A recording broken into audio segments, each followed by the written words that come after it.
Good morning बच्चों, कैसे हो?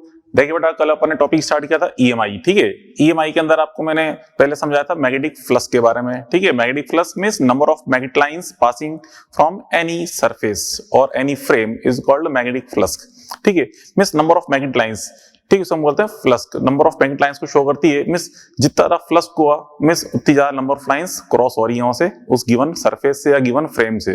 ठीक है, जिसका फॉर्मूला लगाता अपन ने phi is equal to B A cos theta. ठीक है, मींस अगर कोई भी सरफेस या कोई भी फ्रेम यूनिफॉर्म बी वेक्टर में अगर प्रेजेंट है, कांस्टेंट मैग्नेटिक फील्ड में अगर प्रेजेंट है, तो सरफेस से कितना फ्लक्स क्रॉस हो रहा है? phi is equal to B A cos theta. ठीक है, और अगर बच्चों वहां पे जो फ्रेम है वो एक सिंगल लूप की फॉर्म में तो बी ए कॉस यूज करेंगे, और अगर मान लो वो कॉइल की फॉर्म में मींस उसमें n number of turns present हैं, तो फॉर्मूला क्या बन जाता है? n B A cos theta की फॉर्म में। ठीक है, ये चीज अपन देखी थी। क्लियर? इसकी एसआई यूनिट लिखी थी अपन ने, वेबर, सीजीएस यूनिट, मैक्सवेल। ठीक है, 1 weber is equal to 10 power 8 Maxwell. ये चीज अपन ने कल पढ़ी थी। ठीक है, और उसके बाद फिर आपको समझाया था मैंने ईएमआई मींस इलेक्ट्रोमैग्नेटिक इंडक्शन। उसमें आपको समझाया था कि जब भी कभी बच्चों किसी क्रॉसिंग फ्लक्स में मींस कोई भी सरफेस या कोई फ्रेम है उससे क्रॉसिंग फ्लक्स में अगर रैपिडली वेरिएशन हो रहा है मींस कंटिन्यू वेरिएशन हो रहा है, तो उस फील्ड उसके अंदर, उस फ्रेम के अंदर, उस कॉइल के अंदर एक ईएमएफ इंड्यूस हो जाता है, करंट इंड्यूस हो जाती है। इसी इवेंट को, इसी फिनोमेना को हम क्या बोलते हैं? Electromagnetic induction. ठीक है, इलेक्ट्रोमैग्नेटिक इंडक्शन को एक्सप्लेन करने के लिए फैराडे ने 2 लॉज दिए थे। कौन कौन से 2 लॉज थे बेटा? एक तो फर्स्ट लॉ था जिसमें हमने देखा था कि जो इंड्यूस्ड ईएमएफ इन कॉइल है मींस जो उसके अंदर बैटरी बन रही है वी वोल्ट की फॉर्म में, जो क्वांटिटी इंड्यूस हो रही है उस क्वांटिटी स्मॉल ई की वैल्यू किस पे डिपेंड करती है? फ्लक्स पे, क्रॉसिंग फ्लक्स पे डिपेंड करती है। ठीक है, ये बताया था उसने। सेकंड लॉ में बताया था कि E is proportional to the d phi upon dt rate of change in flux. ठीक है, अब यहाँ पे EMI में आगे इसमें जो E की जो डायरेक्शन मतलब E जो इंड्यूस हुआ है वो उसकी वजह से करंट क्लॉकवाइज इंड्यूस होनी चाहिए या एंटी क्लॉकवाइज, उस डायरेक्शन को एक्सप्लेन करने के लिए आगे लेंज ने जो लॉ दिया था उसमें क्या बताया था उसने कि E की जो वैल्यू है E इज इक्वल टू होता है minus D phi upon D T. यहाँ माइनस साइन ये इंडिकेट कर रहा है कि जो इसमें इंड्यूस होगा ईएमएफ, कोई किसी भी लूप या कॉइल में जो ईएमएफ इंड्यूस होगा या करंट इंड्यूस होगी वो इस तरह से इंड्यूस होगी कि अपने ही इंडक्शन के कॉजेस का अपोज करेगी। ठीक है, मींस जैसे कि सिंपल एग्जांपल, जैसे मान लो कोई कॉइल है, यहाँ पे कोई मैग्नेट का नॉर्थ पोल है, ये नॉर्थ पोल को हम पास लेके आ रहे हैं, तो सामने कौन सा पोल बनेगा? North pole. ठीक है, क्योंकि नॉर्थ पोल ही इस नॉर्थ पोल के पास आने का अपोज कर सकता है। ठीक है, मींस यहाँ पे जब हम सामने से देख रहे हैं इसके अंदर, इसमें जो करंट इंड्यूस होगी वो इस तरह से इंड्यूस होगी कि फ्रंट साइड में कौन सा पोल बनना चाहिए? North pole, and back side में कौन सा पोल बनना चाहिए? South pole. ठीक है, ये चीज समझाई थी लेंज ने। ठीक है, और फिर अपन ने देखा था उसका इंड्यूस क्वांटिटीज कौन कौन सी थी? Induce EMF, induce current, induce charge, induce power, induce heat, इन सब के बारे में अपन देखा था, और कुछ बेसिक क्वेश्चंस भी अपन ने सॉल्व किए थे। आपसे कहा था अपन ने जो कंप्लीट स्टडी कर रहे हैं बेटा, हम यहाँ पे मॉड्यूल को 100% फॉलो करते हुए सॉल्व करेंगे, इसलिए आप मॉड्यूल साथ लेके बेटा अपन जो पढ़ाई कर रहे हैं। ठीक है, क्योंकि हम उसी क्वेश्चंस यहाँ पे रेफर करेंगे, उसी थ्योरी रेफर करेंगे। ठीक है, तो इसलिए आप ये मान चलिए अपन जहाँ समझा रहे हैं इस चीज को आप कंप्लीटली समझने की कोशिश करो। नोट करना जरूरी नहीं है क्योंकि हम मॉड्यूल को ही रेफर कर रहे हैं। ठीक है, इसलिए आप यहाँ पे जो हम डाटा समझेंगे, जो भी क्वेश्चन समझेंगे, ठीक है, उसको आप केवल समझने पे ध्यान दें। आपको स्टडी कंप्लीटली मॉड्यूल से ही करनी है। ठीक है, चलो स्टार्ट करते हैं आगे अपन बच्चों। आज अपन देखेंगे डायरेक्शन ऑफ इंड्यूस करंट। ठीक है, मींस जो कॉइल के अंदर या लूप के अंदर जो करंट की डायरेक्शन इंड्यूस होगी वो क्लॉकवाइज फॉर्म में होगी या एंटी क्लॉकवाइज फॉर्म में, वो कैसे अपन पता करते हैं वो अपन देखने जा रहे हैं। ठीक है, वैसे तो बच्चों इंड्यूस करंट चेक करने के लिए जो ईएमआई कॉन्सेप्ट में जो लॉ ऑफ लेंज है उसका यूज किया जाता है, बट हम इसको एक डायरेक्ट ट्रिक से भी सॉल्व कर सकते हैं। ठीक है, मतलब जैसे कि क्या है वो ट्रिक देखो, डायरेक्शन ऑफ इंड्यूस करंट की बात कर रहा हूं मैं। Direction of induce current, direction of induce I, कैसे अपन फाइंड करते हैं डायरेक्शन ऑफ इंड्यूस आई, ये अपन देखने जा रहे हैं। देखिए बेटा, डायरेक्शन ऑफ इंड्यूस आई के लिए कॉन्सेप्ट एक ट्रिक है सिंपल, इसको बोलते हैं ट्रिपल आई। ठीक है, ट्रिपल आई कॉन्सेप्ट, ये एक ट्रिक है जस्ट, जिससे हम इजीली अपन चेक कर सकते हैं कि करंट किस तरह से इंड्यूस होगी। देखिए, फर्स्ट आई का मतलब क्या बेटा? Inward. First I means inward, inward. ठीक है, इनवर्ड फ्लक्स मतलब इनवर्ड जो फाई है और inward B vector, inward flux और इनवर्ड बी वेक्टर। ठीक है, सेकंड आई का मतलब बेटा इंक्रीज, सेकंड आई का मतलब है इंक्रीज ठीक है। एंड थर्ड आई का मतलब है एंटी क्लॉकवाइज, इस तरह से एंटी, ये आई, या एंटी क्लॉकवाइज, ठीक है, एंटी क्लॉकवाइज, ठीक है। यहाँ पे इसका मतलब है एंटी क्लॉकवाइज। इसका मतलब बच्चों इसको हम लैंग्वेज की फॉर्म में लिखें तो हम क्या बोलते हैं, इसका मतलब ये, इसका मतलब देखिए इफ, समझना, इफ इनवर्ड मींस अंदर वाला, ठीक है, इनवर्ड फ्लक्स और बी वेक्टर इज इंक्रीज, या ये ना increase, then direction of induce current, ठीक है, direction of induced I will be anti clockwise. ये मीनिंग है इस लाइन का, ठीक है। समझो तू क्या कह रहा हूं मैं बेटा, ट्रिक है सिंपल सी, ये कोई मेथड नहीं है या फिर कोई एक तरह से लॉ नहीं है, ये एक सिंपल सी ट्रिक है जिससे हम इजीली अपन आइडेंटिफाई कर सकते हैं कि करंट किस डायरेक्शन में इंड्यूस होगी। मींस जब भी कोई कॉइल इस तरह से, उसमें जो फ्लक्स के वो इनवर्ड फॉर्म में, मतलब जो मैग्नेटिक फील्ड है उस पर इनवर्ड फॉर्म में, और वो कंटिन्यू इंक्रीज हो रहा है, तो डायरेक्शन ऑफ इंड्यूस करंट क्या बोलेगी बेटा, एंटी क्लॉकवाइज, ठीक है।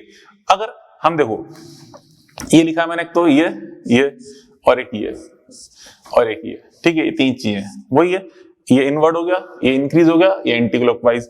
अब बेटा इन दोनों में से मैं किसी एक चीज को उल्टा कर दूं, किसी भी एक चीज को उल्टा कर देंगे तो उधर क्या बन जाएगा, क्लॉकवाइज। मतलब अगर इस इनवर्ड की जगह मैं कर दूं, मान लो, या चलो इनवर्ड को इनवर्ड रहने दें, लेकिन इसको कर दें डिक्रीज, तो यहाँ पे क्या बन जाएगी, डायरेक्शन क्लॉकवाइज हो जाएगी, यहाँ पे डायरेक्शन क्लॉकवाइज, ठीक है। या इसको तो चलो यहाँ पे हम इसको करते हैं आउटवर्ड, और इस इंक्रीज को इंक्रीज रहने देते हैं। मतलब क्या किया मैंने, इनवर्ड इंक्रीज हो रहा है ना बेटा, तो इनवर्ड की जगह कर दिया मैंने आउटवर्ड, इंक्रीज को इंक्रीज रहने दिया, मतलब केवल इसको उल्टा किया मैंने, तो यहाँ पे डायरेक्शन क्या हो जाएगी, यह उल्टी हो जाएगी, एंटी क्लॉकवाइज से क्या हो जाएगी, क्लॉकवाइज, ठीक है। और अगर बेटा इन दोनों को ही उल्टा कर दें, मतलब ये इनवर्ड की जगह हम यूज करें आउटवर्ड, ठीक है, और इंक्रीज की जगह यूज करें डिक्रीज, तो इस पे कोई फर्क नहीं पड़ेगा, एंटी क्लॉकवाइज का एंटी क्लॉकवाइज ही रहेगा। मतलब ये सिंपल ही समझिए, जैसे आप जानते हो बेटा प्लस इंटू प्लस क्या होता है, प्लस, ठीक है। अगर किसी प्लस, ठीक है, plus into plus equal two plus, अगर किसी एक को अपन साइन को अपोजिट कर दें, जैसे कि माइनस इंटू प्लस किया जाए, या माइनस इंटू प्लस करें, या प्लस इंटू माइनस, उधर क्या बन जाता है, फिर माइनस बन जाता है। बट अगर दोनों को ही उल्टा कर दें, मतलब माइनस इंटू माइनस किया जाए, तो हम जानते हैं प्लस ही रहेगा, plus into plus is plus, minus into minus is plus, ठीक है। तो क्या मतलब है कि अगर हम ये कंडीशन है तो क्या रहेगा, एंटी क्लॉकवाइज। इन दोनों को अगर आपने अपोजिट कर दिया इस तरह से, इसको इस तरह से, तो ये एंटी क्लॉकवाइज ही रहेगा, ठीक है। मतलब क्या मतलब है कि जस्ट ये हमें एक लाइन याद रखनी है जिसकी ट्रिक है, सिंपल ट्रिपल आई कॉन्सेप्ट। चलो इस पे बेस्ड अब एग्जांपल देखते हैं क्या क्या है। हम वही एग्जांपल सारे रेफर करेंगे जो मॉड्यूल में दे रखे हैं, ठीक है। इसलिए आप शॉर्ट में समझने की कोशिश करें, रेफर आपको मॉड्यूल से करना है। तो देखो फर्स्ट एग्जांपल यहाँ पे कुछ इस तरह से रखा है, इसके अंदर जो सॉल्ड एग्जांपल है इसको देखते हैं। फर्स्ट एग्जांपल में इस तरह दिया है, देखो ये कोई करंट है, ठीक है, यहाँ पे एक वायर है, इस वायर की वजह से यहाँ पे इसमें हमने करंट आई फ्लो करी, इसकी वजह से यहाँ बेटा फील्ड कैसा डेवलप होगा, इनवर्ड, यहाँ पे एक इनवर्ड मैग्नेटिक फील्ड है, क्लियर। अब यहाँ पे आपसे कहा जाए कि इसमें आपने कोई कॉइल रख दी है, ठीक है, एक कॉइल है। अब यहाँ पे आपसे कहा जाए इस करंट को हम कंटिन्यू इंक्रीज करें तो इसमें कैसी डायरेक्शन इंड्यूस होगी, आपको चेक करना है। तो देखो मतलब यहाँ पे ये हमारा एक सोर्स है, source of magnetic field, current की वजह से यहाँ पे फील्ड डेवलप हो रहा है, और इस फील्ड में यहाँ पे कॉइल रख दी अपन ने। अब आपसे कहा यहाँ पे if current increase, if I is increase, अब बेटा इस आई को अगर आप इंक्रीज करोगे तो यहाँ पे जो ये फील्ड अप्लाई हो रहा है, कौन सा फील्ड है, इनवर्ड वाला, इनवर्ड फील्ड विल इंक्रीज, ठीक है। आई इंक्रीज, तो यहां हम देख रहे हैं ये इनवर्ड वाला जो फील्ड है, ये फील्ड क्या होगा, इंक्रीज। तो आप देखिए इस कॉइल पर इनवर्ड फील्ड इंक्रीज हो रहा है, तो आपसे कहा मैंने इनवर्ड वाली वैल्यू इंक्रीज हो रही है, तो डायरेक्शन ऑफ इंड्यूस्ड करंट क्या होगा बेटा, anti clockwise, capital I anti clockwise, ठीक है, anti clockwise will, I will anti clockwise, induced जो करंट है, ठीक है, induced I will be anti clockwise. मतलब ये जो आपको लूप दिख रहा है इसमें करंट किस तरह से इंड्यूस होगी, एंटी क्लॉकवाइज डायरेक्शन में, मतलब इस तरह से यहाँ पे ये करंट इसके अंदर इंड्यूस होगी आई, ठीक है, इंड्यूस, ठीक है। कब बेटा, when this current small I is increasing, अगर बेटा ये करंट जो है ना कैसी इंक्रीजिंग करंट है, इंक्रीजिंग करंट वाली, इंक्रीजिंग करंट है, तो यहाँ पे करंट कैसे इंड्यूस होगी इसके अंदर, कैपिटल आई, ठीक है। ये एग्जांपल हो गया। ऐसी नेक्स्ट एग्जांपल में आपसे कह रहा, देखिए नेक्स्ट एग्जांपल में आपसे इलेक्ट्रॉन बीम गिवन है, इस तरह से नेक्स्ट एग्जांपल समझिए क्या है बेटा। नेक्स्ट एग्जांपल में आपसे कह रहा है कि यहाँ पे इस तरह से एक इलेक्ट्रॉन बीम गिवन है, ये समझे, ये इलेक्ट्रॉन बीम इस तरह से मूव कर रही है कंटिन्यू, इलेक्ट्रॉन बीम, ठीक है, इलेक्ट्रॉन बीम गिवन है, क्लियर। और यहां पे हमने कोई एक लूप रखा हुआ है, और ये इलेक्ट्रॉन बीम जो आपको बता रखी है, ये इलेक्ट्रॉन बीम के बारे में इंफॉर्मेशन गिवन है कि इसकी जो वेलोसिटी है ये कांस्टेंट है, ठीक है, कैसी है, कांस्टेंट वेलोसिटी, कांस्टेंट, ठीक है, constant velocity v is equal to constant, ठीक है। तो यहाँ पे इस लूप में किस तरह की करंट डेवलप होगी ये हमें चेक करना है। तो देखिए बेटा, यहाँ पे इलेक्ट्रॉन बीम दिया है, ठीक है। अब ये इलेक्ट्रॉन बीम है कंटिन्यू, ये किसकी तरह बिहेव करेगी, as a current carrying wire, तो कंटिन्यू लॉन्ग इलेक्ट्रॉन बीम है, ठीक है। Electron beam means negative charge इस डायरेक्शन फ्लो हो रहा है, ठीक है। तो हम करंट सोच सकते हैं इसके अपोजिट, मींस यहाँ पे हम यू करंट थिंक कर सकते हैं कि इसमें जो करंट इसमें जो करंट है, मतलब ये जो यहाँ पे इफेक्टिव करंट है, इसमें इफेक्टिव करंट किस तरफ है, हम ये सोच सकते हैं करंट इस तरफ है, ठीक है, इफेक्टिव करंट, ठीक है, आई इफेक्टिव करंट इस डायरेक्शन फ्लो हो रही है, इफेक्टिव करंट है इस डायरेक्शन में, इस डायरेक्शन करंट है किधर, डाउनवर्ड। तो इस डाउनवर्ड करंट की वजह से बस यहाँ पे करंट फ्लो नहीं हो रही, फ्लो तो कौन हो रहे हैं, इलेक्ट्रॉन, उसकी वजह से हम इफेक्टिव करंट सोचें तो इस सिस्टम में इफेक्टिव करंट किधर है बेटा, डाउनवर्ड डायरेक्शन में, ठीक है। इफेक्टिव करंट हम यहाँ सोच सकते हैं डाउनवर्ड डायरेक्शन में इफेक्टिव करंट है, current is downward effective current, ठीक है। तो यहाँ पे देखिए बच्चों इस तरह से ये इफेक्टिव करंट, ठीक है, आई इफेक्टिव, ठीक है, आई इफेक्टिव इज डाउनवर्ड, ठीक है। अब इफेक्टिव करंट यहाँ पे डाउनवर्ड है, तो इस डाउनवर्ड करंट की वजह से यहाँ पे जो फील्ड डेवलप होगा किधर होगा, करंट, थंब को डाउनवर्ड रखें, फिंगर्स को इस तरफ, तो स्लैब किधर है, आउटवर्ड। मतलब क्या मतलब है कि इस लूप पर जो फील्ड प्रोड्यूस हो रहा है या फील्ड अप्लाइड हो रहा है वो किधर है, आउटवर्ड फॉर्म में, इस तरह से आउटवर्ड फॉर्म में फील्ड अप्लाई हो रहा है, ठीक है। अब ये फील्ड, अब यहाँ पे देखो करंट की वैल्यू क्या होगी, यहाँ समझ सकते हैं, यहाँ पे देखिए, यहाँ पे वेलोसिटी कांस्टेंट है, v इज इक्वल टू क्या बेटा, कांस्टेंट, v कांस्टेंट है, तो यहाँ पे I इफेक्टिव क्या है, ये भी कांस्टेंट है, ठीक है। जो करंट अपना देखा I effective is equal to constant, I effective is equal to constant, current constant है। अब इस करंट की वैल्यू कांस्टेंट है, ओके, करंट कांस्टेंट है, तो यहाँ पे जो फील्ड है, ये फील्ड कैसा बेटा, ये आउटवर्ड फील्ड, ये भी कांस्टेंट होगा, outward B vector is equal to constant, ठीक है। अब यहाँ पे फील्ड कांस्टेंट है, तो इससे क्रॉसिंग फ्लक्स की वैल्यू कैसी है बेटा, कांस्टेंट, वाला ना तो फ्लक्स इंक्रीज हो रहा है ना डिक्रीज हो रहा है। और आप जानते हो फ्लक्स का अगर कांस्टेंट है तो इसमें कॉइल में कितना ईएमएफ इंड्यूस होगा, 0, मतलब कोई ईएमएफ इंड्यूस नहीं होगा, ईएमएफ इंड्यूस नहीं होगा तो करंट भी क्या होगी, 0, ठीक है। तो हम कहते हैं this implies I induced is equal to 0, मतलब इसमें कोई करंट इंड्यूस नहीं होगी, क्यों, क्योंकि वेलोसिटी कांस्टेंट है। बात पहले पड़ी, वेलोसिटी कांस्टेंट। हाँ, अगर बच्चा यहाँ पे वेलोसिटी कांस्टेंट नहीं होती, मान लो सपोज वेलोसिटी कांस्टेंट नहीं है, ये तो मैंने एग्जांपल समझा दिया। अब कुछ एक्स्ट्रा बात करें कि सपोज यहाँ पे वेलोसिटी कांस्टेंट नहीं है, आपसे कहा जाए कि यहाँ पे जो बीम है वो कैसी बीम है, एक्सलेटेड बीम है, मान लो सपोज आपसे कहा जाए वेलोसिटी इज नॉट कांस्टेंट। अब मैं थोड़ा चेंज कर रहा हूँ क्वेश्चन को, हम क्वेश्चन चेंज कर रहे हैं, आपसे कहा जाए कि यहाँ पे जो ये इंक्रीजिंग वेलोसिटी है, ठीक है, वेलोसिटी इंक्रीजिंग, ठीक है, वेलोसिटी यहाँ पे इंक्रीज हो रही है, वेलोसिटी बेटा यहाँ पे इंक्रीज हो रही है, तो वेलोसिटी इंक्रीज होगी तो इफेक्टिव करंट भी क्या होगी, इंक्रीज। तो यहाँ से हम क्या देखेंगे, आई इफेक्टिव इंक्रीज, करंट की वैल्यू क्या होगी, इंक्रीज होगी, आई इफेक्टिव इज इंक्रीज, ठीक है, आई इफेक्टिव इज इंक्रीज, ठीक है, increasing, effective current is increasing, current is increasing है तो जो आउटवर्ड फील्ड है इट इज आल्सो इंक्रीजिंग, ठीक है, इंक्रीजिंग। अभी आपसे कहा था मैंने, देखो यहाँ पे इनवर्ड वाला फील्ड अगर इंक्रीज हो रहा है तो डायरेक्शन क्या होती है, एंटी क्लॉकवाइज, बट अगर आउटवर्ड फील्ड इंक्रीज होगा तो डायरेक्शन क्या हो जाएगी, क्लॉकवाइज। मतलब इन दोनों में से किसी एक को अगर आपने उल्टा कर दिया है तो उधर की डायरेक्शन भी उल्टी हो जाएगी। तो देखो यहाँ पे क्या हो रहा है, आउटवर्ड इंक्रीज, ठीक है, मतलब ये तो इंक्रीज का सिंबल है बट ये किसके फॉर्म में आ गया, आउटवर्ड की फॉर्म में, मतलब ये चेंज हो गया, तो उधर से एंटी क्लॉकवाइज से क्या हो जाएगा, क्लॉकवाइज। तो यहाँ पे इस केस में अब क्या आएगा बेटा, I induce equal to, I induced is equal to क्या जाएगा क्लॉकवाइज, मतलब इसके अंदर जो डायरेक्शन इंड्यूस होगी अब क्या कैसी होगी क्लॉकवाइज फॉर्म में डायरेक्शन इंड्यूस होगी। ठीक है, ये चीज अपन देखी। ठीक है, तो आई इंड्यूस इक्वल टू 0 नहीं होके क्या हो जाएगा अब क्या आएगा आई इंड्यूस इक्वल टू क्लॉकवाइज। ठीक है, तो इस तरह से अपन यहाँ पे चेक कर सकते हैं, ये देखा अपन ने। क्लियर?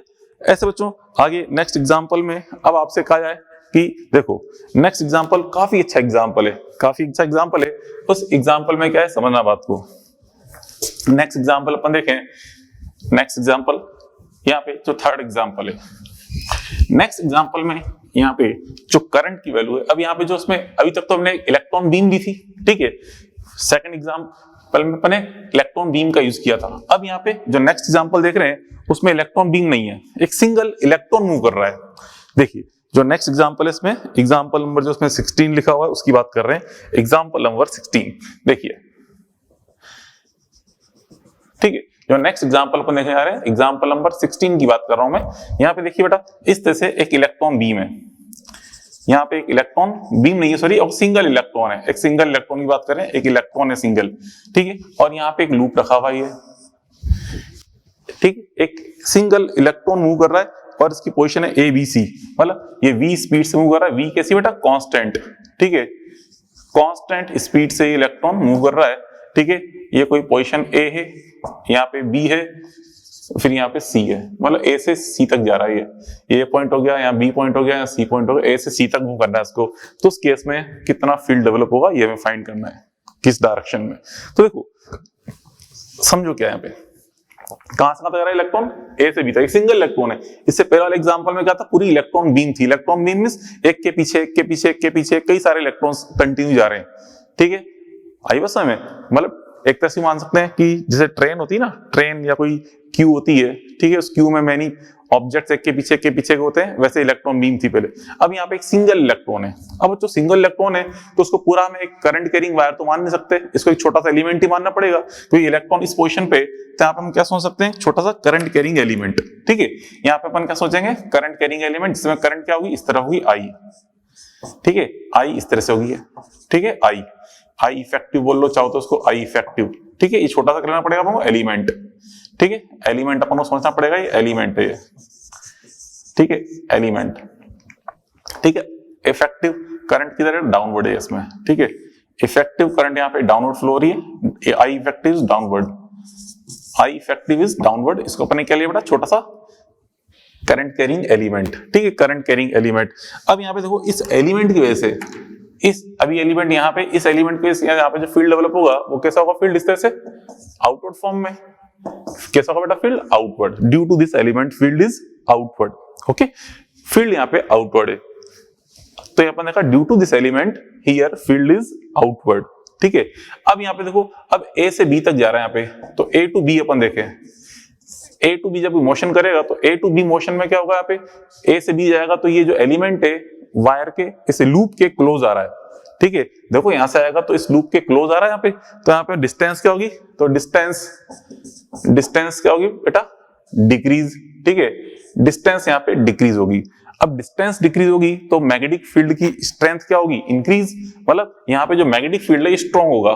ठीक है, जो ये फील्ड कैसा है बेटा, ये डॉट की फॉर्म में, ये मैग्नेटिक फील्ड इंक्रीज होगा। अब आप जानते हैं डॉट मैग्नेटिक फील्ड इंक्रीज हो रहा है, अभी आप देखा बेटा क्रॉस मैग्नेटिक फील्ड अगर इंक्रीज होता है तो क्या होती है, एंटी क्लॉकवाइज, और अगर डॉट वाला इंक्रीज होगा तो डायरेक्शन क्या बनेगी, क्लॉकवाइज। ठीक है, तो दिस इंप्लाइज हम कह सकते हैं डायरेक्शन क्या बनेगी, आई जो इंड्यूस्ड करंट है इसमें वो क्या बनेगी, क्लॉकवाइज। ठीक है, अब आगे बी तक पहुंच गया, अब बी से सी जा रहा है मान लो। अब आगे बात करें बी टू सी। अब बी टू सी जो मोशन है, जब बी टू सी जाएगा तो अब यहां से ये एलिमेंट अभी यहां पहुंच चुका है, आगे जा रहा है एलिमेंट, मतलब एक इलेक्ट्रॉन है यहां तक पहुंच चुका है, अभी इलेक्ट्रॉन आगे जा रहा है, मींस एलिमेंट जो है अब अवे शिफ्ट हो रहा है। ठीक है, फ्रॉम दिस लूप, इस लूप से अवे शिफ्ट हो रहा है, तो इस एलिमेंट की इस लूप से डिस्टेंस क्या होगी बेटा, इंक्रीज होगी, अब दूर जाएगा ये। ठीक है, तो हम देखें distance from loop will increase, मतलब एलिमेंट पहले ए से बी तक गया तो इस लूप के पास आया था, अब यहां से आगे जा रहा है तो इस लूप से अवे मूव करेगा, मींस इस एलिमेंट की डिस्टेंस क्या होगी, इंक्रीज। ठीक है, डिस्टेंस इंक्रीज होगी, तो डिस्टेंस इंक्रीज होने से यहाँ पे जो डॉट वाला मैग्नेटिक फील्ड है ये क्या होगा बेटा, डिक्रीज। अब डिस्टेंस इंक्रीज हो रही है तो फील्ड डिक्रीज होगा। तो देखो यहाँ पे देखा था क्रॉस इंक्रीज है तो एंटी क्लॉकवाइज, और यहाँ पे डॉट हो जाए और यहाँ डिक्रीज हो जाए, मतलब दोनों ही उल्टे हो जाए तो एंटी क्लॉकवाइज का एंटी क्लॉकवाइज रहेगा। हमें डायरेक्शन क्या बनेगी, I induce equal to clockwise, anti clockwise, ठीक है, एंटी क्लॉकवाइज। मतलब इसमें जब करंट इंड्यूस होगी इस लूप के अंदर कैसी बनेगी, एंटी क्लॉकवाइज डायरेक्शन इंड्यूस होगी। ये चीज अपन ने देखी, ठीक है। तो ये चीज अपन देख रहे हैं, वाला आंसर क्या होगा, initially direction will be clockwise and after some time direction becomes anti clockwise. मतलब इस लूप में जो करंट इंड्यूस हो रही है इस लूप में पहले क्लॉकवाइज बाद में एंटी क्लॉकवाइज ये इंड्यूस होगी, ठीक है। ये चीज अपन ने चेक करी, ठीक है। ये 2-3 एग्जांपल अपन देख रहे, दोनों अच्छे एग्जांपल थे। इन एग्जांपल्स के थ्रू अपन ने क्या सीखा बेटा, इसमें ये अपन ने चेक किया किस तरह से अपन डायरेक्शन इंड्यूस करंट की डायरेक्शन चेक कर रहे होते हैं, ठीक है। ऐसे ही नेक्स्ट एग्जांपल में आपको समझा रखा है कि कोई लूप है। देखो नेक्स्ट एग्जांपल इस तरह से, जैसे मान ले आपसे कहा जाए कि इस तरह फील्ड है बेटा, यहाँ पे इस तरह फील्ड है, इस फील्ड में यहाँ पे कोई लूप है, ये लूप है, इसमें एंटर कर रहा है, लूप इसमें एंटर कर रहा है, ठीक है। तो अब इसके अंदर लूप में जो डायरेक्शन ऑफ इंड्यूस करंट होगी वो कैसे होगी, सोचना। अब बेटा जैसे से अंदर एंटर करेगा ये, ठीक है, here area of loop, area कौन सा बेटा, ये वाला शेडेड एरिया। क्यों, क्योंकि अपन जानते हैं ना formula phi is equal to B A cos theta. इसमें ए क्या होता है, area of loop present in B vector, present in B vector. तो जैसे हम इसको अंदर मूव करा रहे हैं, ठीक है, ये अंदर मूव कर रहा है बेटा, तो मूव करने के साथ साथ यहां से देखें एरिया क्या होगा बेटा, इंक्रीज, एरिया यहाँ पे इंक्रीज होगा, एरिया इंक्रीज होगा। तो एरिया इंक्रीज होने से फ्लक्स की वैल्यू क्या होगी, इंक्रीज। और फ्लक्स भी कौन सा वाला यहाँ पे, क्रॉस की फॉर्म में वाला इनवर्ड फ्लक्स। इनवर्ड फ्लक्स की वैल्यू क्या हो रही है बेटा, इंक्रीज। इनवर्ड फ्लक्स इंक्रीज होगा, इनवर्ड फ्लक्स इंक्रीज होगा, तो यहाँ पे डायरेक्शन क्या बनेगी इसके अंदर, इस लूप में जो करंट इंड्यूस होगी होगी एंटी क्लॉकवाइज, ठीक है। I induce equal to anti clockwise, हम देख रहे हैं एंटी क्लॉकवाइज, ठीक है। अब जब इसके अंदर मूव करेगा पूरा, ठीक है, अभी तो यहाँ पे अंदर एंटर कर रहा है, ठीक है। अब मान लो बीच में पहुंच गया, अब अंदर मूव कर रहा है, अंदर ही मूव कर रहा है, तो अंदर ही इसके अंदर मूव कर रहा है, तो उस केस में फ्लक्स क्या हो जाएगा बेटा, कांस्टेंट। फ्लक्स कांस्टेंट हो जाएगा तो करंट इंड्यूस क्या हो जाएगी, जीरो। अब उसके बाद फिर जब यहां से बाहर निकलेगा, अब यहां से बाहर निकलेगा, यहां से धीरे बाहर निकल रहा है, तो बाहर निकल रहा है तो लूप का जो अंदर एरिया है इनसाइड बी वेक्टर, ठीक है, जो एरिया बी वेक्टर में प्रेजेंट है वो धीरे धीरे कम होता जा रहा है, तो जब लूप बाहर निकल रहा है तो एरिया इनसाइड बी वेक्टर जो है वो धीरे धीरे कम हो रहा है। तो यहाँ पे अब फ्लक्स की वैल्यू क्या होगी, डिक्रीज, क्योंकि लूप का जो मैग्नेटिक फील्ड में प्रेजेंट एरिया वो धीरे कम होता जा रहा है, ठीक है। तो अभी यहाँ पे इस सिचुएशन में तो इंड्यूस करंट एंटी क्लॉकवाइज है, जब अंदर मूव करेगा तो इंड्यूस करंट जीरो होगी, और जब बाहर निकलेगा, बाहर निकलते टाइम यहाँ पे मतलब अभी तो यहाँ पे दिख रहा है, ठीक है, आउटवर्ड मोशन के टाइम पे क्या होगा बेटा, आउटवर्ड मोशन, आउटवर्ड, ठीक है, जब निकलेगा तो उस केस में, ठीक है, आउटवर्ड मोशन करेगा ना, तो उस केस में यहाँ पे क्या होगा बेटा, यहाँ पे एरिया डिक्रीज होगा, एरिया डिक्रीज होगा तो उस केस में इनवर्ड फ्लक्स की वैल्यू क्या होगी, डिक्रीज, इनवर्ड फ्लक्स डिक्रीज होगा, ठीक है। तो उस केस में अब आई इंड्यूस क्या बन जाएगी, क्लॉकवाइज।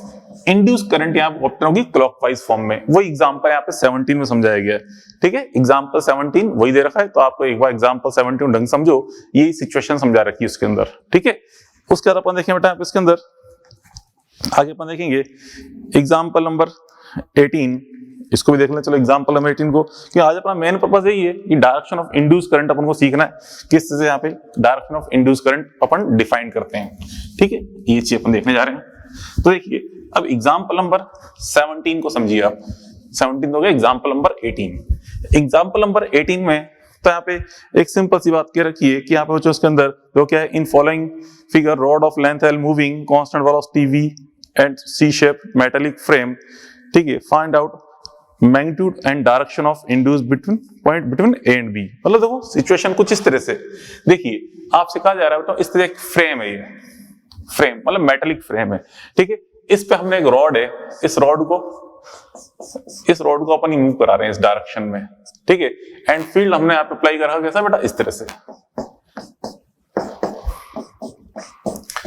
ठीक है। ये एग्जांपल अपन देख रहे हैं, एग्जांपल आई बस में, यहाँ देखो बेटा, नोट्स बनाने की कोशिश मत करो, क्योंकि नोट्स आपके पास बने बनाए प्रिपेयर है, केवल आप समझने पे ध्यान दें, ठीक है, क्योंकि हम मॉड्यूल को ही यहाँ पे डिस्कस कर रहे हैं, उसी को अपन ध्यान समझ रहे हैं, ठीक है। तो यहाँ पे देखो, इसमें ये v वेलोसिटी से ये रॉड मूव कर रही है, ठीक है, लेंथ की L गिवन है आपको, लेंथ L है, ठीक है, लेंथ L है, और यहाँ पे अपन एक रेजिस्टेंस शो कर रखा है इसमें R, इस जगह अपन एक रेजिस्टेंस R शो कर रखा है, ठीक है, इस जगह R रेजिस्टेंस है, यहाँ पे मैंने एक पॉइंट A लिख दिया, एक पॉइंट यहाँ B लिख दिया अपन ने, ठीक है। और अपन से कह रहा है कि यहाँ पे इसके अंदर हमें क्या फाइंड करनी है, direction of induce current between A and B, मतलब यहाँ पे ए जो करंट इंड्यूस होगी इस लूप में, वो एक लूप दिख रहा है एक तरह से क्लोज लूप, इसमें current A to B induce होगी या बी टू है, ये हमें चेक करना है, ठीक है। तो यहाँ पे देखो, ये हमें चेक करनी है डायरेक्शन, तो कैसे चेक कर सकते हैं डायरेक्शन की फॉर्म में, तो यहाँ पे देखिए, इसमें यहाँ पे हियर देखो ध्यान से बेटा, यहाँ पे ये इसको हम इधर मूव करा रहे हैं, अवे मूव करा रहे हैं,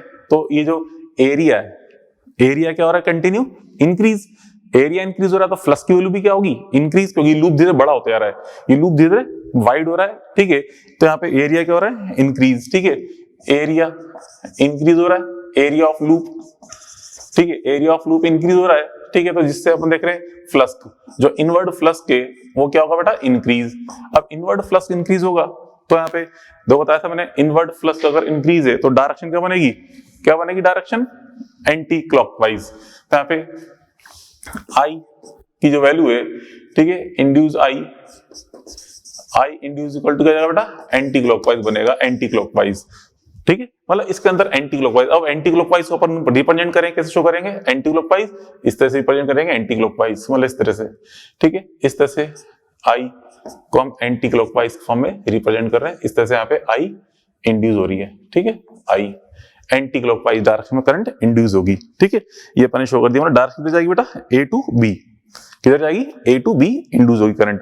अब इसकी वैल्यू अगर आपको फाइंड करनी है तो कैसे फाइंड करेंगे वैल्यू, देखिए वैल्यू हम फाइंड करने, तो E इक्वल टू, देखो E इक्वल टू क्या होता है, d phi upon D t, ठीक है, E इक्वल टू अपन जानते हैं d phi upon D t लिखते हैं, ठीक है। अब d upon D t, phi equal to क्या होता है, B into area, B into area, ठीक है। अब यहाँ पे ये डिस्टेंस को ले लिया मैंने थोड़ी देर के लिए x, this distance is x, suppose यहां से तक डिस्टेंस x है, और ये x क्या होगी, कंटिन्यू इंक्रीज, क्योंकि ये रॉड आगे शिफ्ट हो रही है, इस पे स्लाइड कर रही है आगे, तो डिस्टेंस x यहाँ पे कांस्टेंट नहीं है, डिस्टेंस x वेरिएबल है, सपोज ये डिस्टेंस x है, ठीक है। तो अब यहाँ पे देखो एरिया क्या बन जाएगा, एरिया तो b तो कांस्टेंट है, तो d अपॉन dt, ठीक है। अब एरिया, इस एरिया को मैं क्या पुट कर सकता हूं, ये एक रेक्टेंगल दिख रहा है, लेंथ इसकी L है, विड्थ x है, तो इस एरिया को अपन क्या लिख दें, L इंटू x, तो ये जो एरिया आपको दिख रहा है क्या, ये LX, क्या हो जाएगा area, L into x।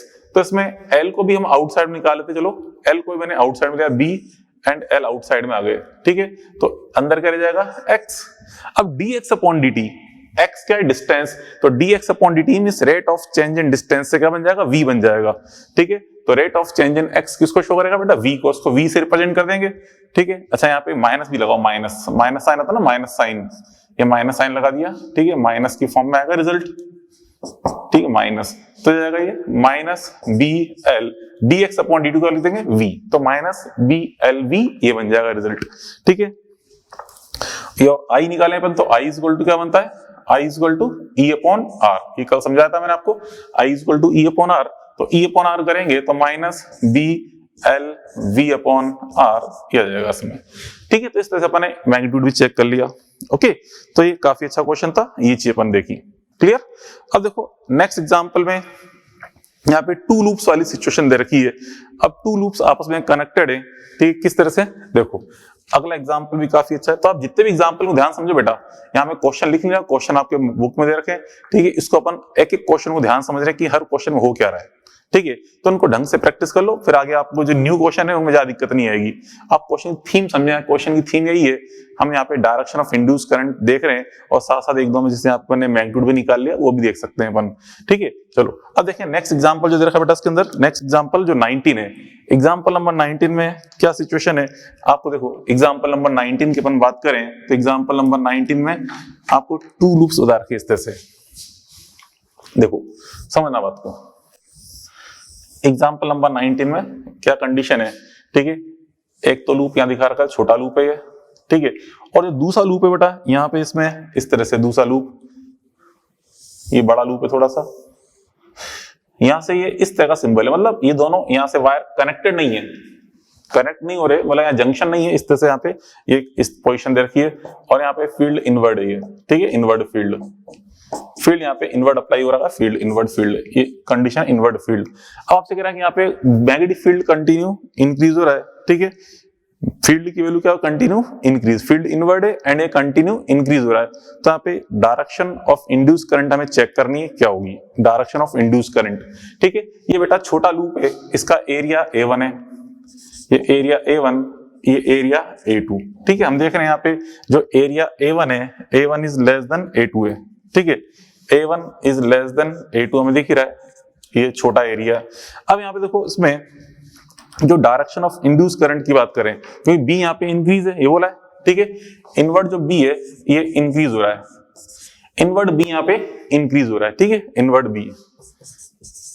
B यहाँ पे इंक्रीजिंग फॉर्म में, तो यहाँ पे इनवर्ड B इंक्रीजिंग फॉर्म में, तो दोनों लूप में जो करंट होगी, ठीक है, वो क्या होगी, एंटी क्लॉकवाइज के अकॉर्डिंग होनी चाहिए, ठीक है। यहाँ पे E1 and E2, E1 and E2 according to anti clockwise, E1 and E2 दोनों एंटी क्लॉकवाइज के अकॉर्डिंग इंड्यूस होंगे। एंटी क्लॉकवाइज के अकॉर्डिंग मतलब देखो यहाँ पे ये जो E1 बनेगा ना, इस तरह से बनेगा इसमें E1 कि वो एंटी क्लॉकवाइज डायरेक्शन में करंट देना चाहेगा, मतलब इस तरह अपन सोच सकते हैं, इस तरह से ये E1 यहाँ बनेगा, E1 इस तरह से जो एंटी क्लॉकवाइज मतलब इस तरह से करंट देना चाहेगा इसमें। ऐसे यहाँ पे E2 बनेगा, ये E2 यहाँ पे इस तरह से बनेगा, ये भी एंटी क्लॉकवाइज डायरेक्शन में करंट देना चाहेगा, इस तरह से E2, ठीक है। ये E2 भी आपको एंटी क्लॉकवाइज डायरेक्शन में करंट देना चाहता है। आ रही बात समझ में? तो किस तरह से बच्चों देखो, इस तरह से ये यहाँ पे ये भी एंटी क्लॉकवाइज, लेकिन अब देखो गौर से, यहाँ पे करंट एंटी क्लॉकवाइज यहाँ जाएगी, ठीक है। अब यहाँ पे इधर आ रही है, तो इसके अकॉर्डिंग तो इसमें करंट कैसे जानी चाहिए थी, क्लॉकवाइज, लेकिन ये कह रहा है कि नहीं एंटी क्लॉकवाइज। तो यहाँ पे दोनों E1 E2 एक दूसरे का अपोज कर रहे हैं, तो करंट E1 के अकॉर्डिंग फ्लो हो या E2 के अकॉर्डिंग, क्योंकि बेटा E1 को देखें तो E1 चाहता है यहां से करंट कैसी है, एंटी क्लॉकवाइज, और यहां से घूम के इसमें क्या आनी चाहिए, क्लॉकवाइज, लेकिन E2 कह रहा है कि इधर तो आनी चाहिए क्लॉकवाइज, एंटी क्लॉकवाइज, और यहां आनी चाहिए क्लॉकवाइज। तो अब E1 की चलेगी या E2 की, तो चलेगी किसकी, जो बड़ा है उसकी चलेगी। तो देखना पड़ेगा दोनों में से ग्रेटर कौन है, ठीक है। तो यहाँ पे E1 एंड E2, तो आप देखो दोनों में से एरिया हम जानते हैं, E किस पे डिपेंड करता है, फाई पे, और फाई डिपेंड करता है A पे, बस जिसका एरिया ज्यादा होगा उसका EMF भी उसमें ग्रेटर इंड्यूस होगा, ठीक है। तो यहां से हम देख रहे हैं A1 यहाँ पे बड़ा कौन है, A2, ठीक है, A2 ग्रेटर देन A1 है, ठीक है। इस तरह से यहाँ पे here A1 is greater than A2 है, तो इसका मतलब E1 इज ग्रेटर देन क्या होगा, E2, मोड ऑफ E1, ठीक है, mode of E1 is greater than mode of E2, ठीक है। दोनों में से E2 का मोड यहाँ पे ग्रेटर होगा, इसलिए चलेगी किसकी, E1 के, E2 के अकॉर्डिंग, E2 के अकॉर्डिंग चलेगी, E2 is greater than E1 होगा, ठीक है। तो E2 के अकॉर्डिंग यहाँ पे करंट फ्लो होगी। अब यहाँ पे हम देखें E net is equal to क्या बन जाएगा, E नेट, दोनों एक दूसरे का अपोज कर रहे हैं, ठीक है। तो E net is equal to mod of E2 minus mod of E1, minus क्यों किया बेटा, क्योंकि यहाँ दोनों एक दूसरे का अपोज कर रहे हैं। हाँ, अगर सपोर्ट कर रहे होते, दोनों सेम डायरेक्शन में करंट देना चाहते ना, तो हमें प्लस करना पड़ता, तो E1 E2 दोनों क्या है, बैटरी की तरह वर्क कर रहे हैं। और आप पढ़ चुके हो पहले करंट इलेक्ट्रिसिटी में, दोनों बैटरीज अगर एक दूसरे को सपोर्टिंग नेचर के अकॉर्डिंग कनेक्टेड होती हैं, दोनों बैटरीज एक दूसरे के सपोर्टिंग नेचर के अकॉर्डिंग कनेक्टेड होती हैं, तो नेट EMF क्या बनता है, E1 प्लस E2, और अगर अपोजिंग नेचर के अकॉर्डिंग कनेक्टेड है तो E1 माइनस E2 बनता है, या E2 माइनस E1।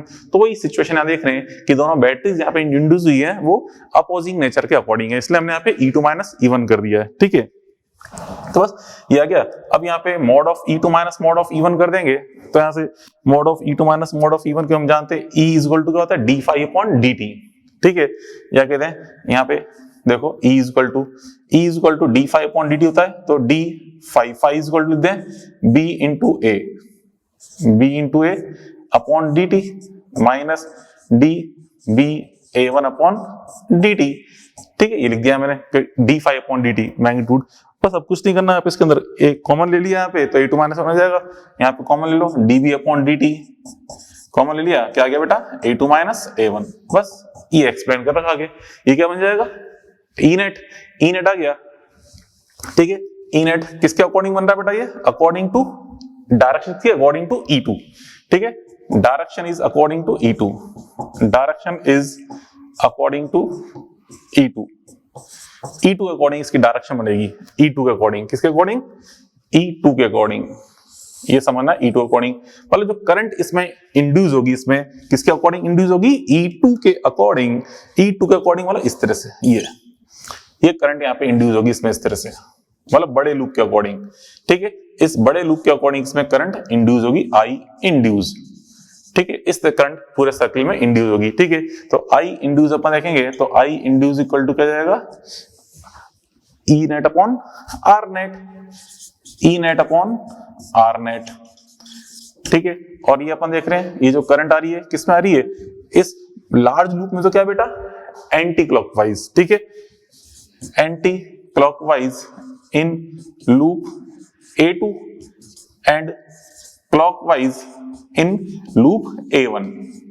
तो आप सिंपल सी ट्रिक समझ सकते हैं, इस तरह का टू लूप्स कनेक्टेड हैं तो जो करंट इंड्यूस हो रही है लार्ज लूप के अकॉर्डिंग इंड्यूस होगी, ये चीज अपन देखा, ठीक है। तो ये चीज यहाँ समझाई यहाँ पे, current will be induce according to large loop, ठीक है, ये चीज अपन देखी। अब इसके अंदर बेटा एक दो सिचुएशन थोड़ी सी और अपन देख लें, ये अपन देख लिया है, ठीक है। ऐसे ही अगर ये लूप कुछ इस तरह से होते, यहाँ पे तो खैर दिया नहीं है, अपन नहीं समझ ले इसके अंदर, ये मैं डायग्राम समझा है, इसी बेस थोड़ी सी एक दो चीजें थोड़ी सी और आपको समझा दूं मैं। तो देखिए यहाँ पे इसमें ये जो अपन देखा है, इस पे रिलेटेड एक दो चीजें और अपन देख ले, थोड़ा सा देखो गौर से।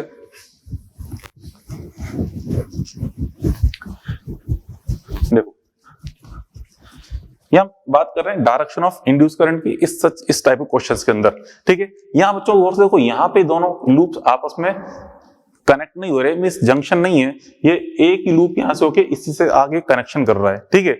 मतलब ये डायग्राम कुछ इस तरह से भी हो सकता था, देखिए इस तरह से, मान लो सपोज न्यू कहा जाए आपसे, समझना, इस तरह से डायग्राम कुछ इस तरह से भी गिवन हो सकता है, ये इस तरह से, ये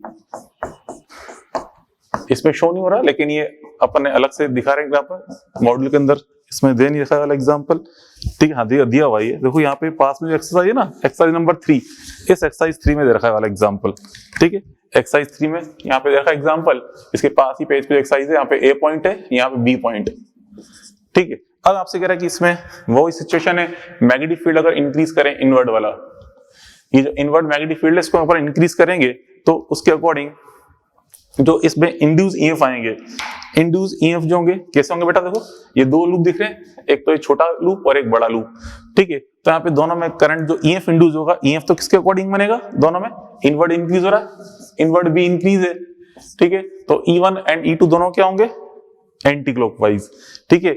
E1 and E2 according to anti clockwise होंगे, तो E1 E2 दोनों एंटी क्लॉकवाइज होंगे, बट चलेगी किसकी, E2 की, क्योंकि जो बड़ा है उसके अकॉर्डिंग करंट डिसाइड होती है, ठीक है। तो यहां से हम देखेंगे E1, ठीक है, E1 and E2 anti clockwise, दोनों एंटी क्लॉकवाइज बनेंगे, ठीक है।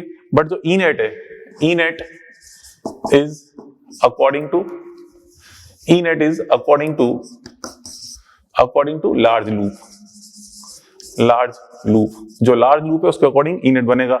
लार्ज लूप कौन सा है, यहाँ पे बाहर वाला लूप लार्ज है, तो हमें उसके अकॉर्डिंग यहाँ पे ई नेट देखना है। तो इस मतलब करंट कैसी बन रही है बेटा, इसमें ये इंक्रीज हो रहा है, तो यहाँ पे एंटी क्लॉकवाइज, मतलब इस तरह से एंटी क्लॉकवाइज के अकॉर्डिंग, मतलब ये बनेगी एंटी क्लॉकवाइज, ठीक है।